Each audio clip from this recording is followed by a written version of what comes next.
think I bent a shock shaft.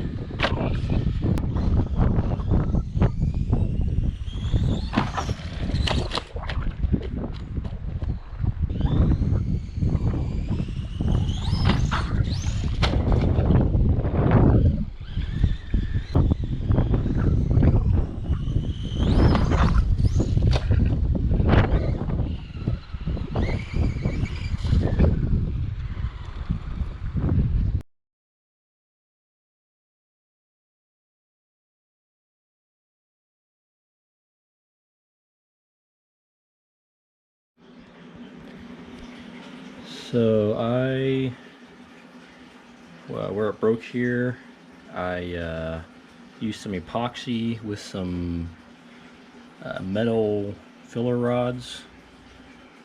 I also drilled some holes and roughed up the plastic real good. I'm hoping that'll hold it together, because this bumper is also what holds the pins that holds these A-arms are, the pivot point here. So it's kind of essential that it stays there.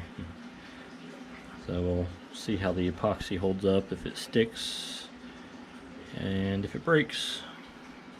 Wish me luck.